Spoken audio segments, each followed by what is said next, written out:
Welcome back to Writing First Grade Friends. Today, we will use all of the information we've learned about how-to books and create a new one. Let's review. Don't forget, how-to book writers use the word you when writing directions in their steps. This helps the readers feel like someone is really talking to them. Talk to your audience using the word you because writing is just like talking on paper. In the beginning, we introduce our how-tos. This is where you tell your readers what materials they will need. How-to book writers sometimes add questions or invite the reader to join them along and follow the steps. For example, have you ever wanted to learn how to? Let's learn how to. These are sentence starters you could add in your how-to books. When adding steps, tell what to do in order. What comes first, next, last, and each step must include a picture where the reader can follow.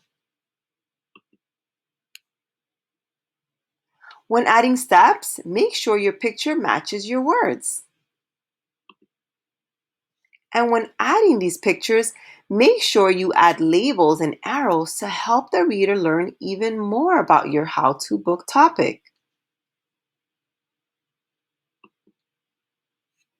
Give tips and ideas.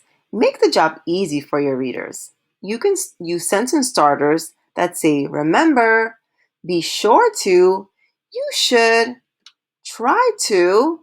These are some ideas of how you can start your sentences to give tips. Don't forget to also give warnings whenever you can. This saves your readers from making mistakes. You can start your sentences by saying, be careful, watch out for. And at the end of your book, you have to add a closing statement. We have been calling this a conclusion. And this is where you remind your readers what a great job they've done by following the steps in your books. You can add a compliment. This is when you say, nice job, you did it. Sometimes how-to book writers give a summary. This could be one or two sentences reminding the reader what they've just learned how to do or make. And last, some writers add action words. This is when you can tell your reader to go eat what they've created, go try the new activity you've just taught them. The choice is yours.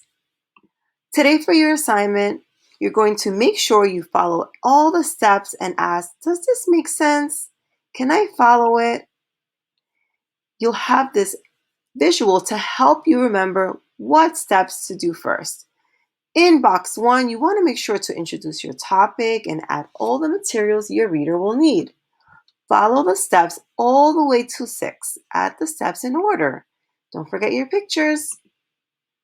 You have a choice from A or B.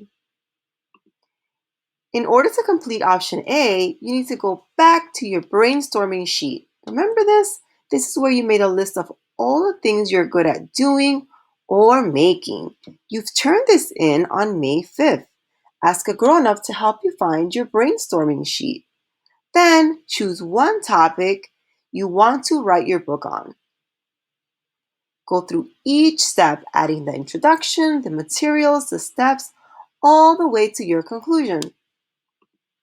Option B would be to write a how-to book about how to send a letter. Remember when we've learned how to write letters and how to send them? Well, this is your time to share all of the things you learned. In order to help you remember all the important parts of a how-to book, there's a checklist to help you. Let's go through the checklist very quickly. I can check my writing to make sure. You can drag the checks to yes or not yet. I picked a topic I can teach about. My steps are in order. Step 1, 2, and 3. I told actions to make my steps easy to follow. I wrote a tip or warning to help the reader.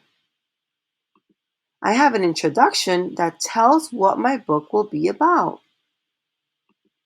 I have materials or things you need. I've added punctuation to my sentences. I use the word walls and I tried my best to spell my words. I have capitals at the beginning of sentences. Have a great time following your checklist, picking option A or B as your assignment today, friends. Goodbye.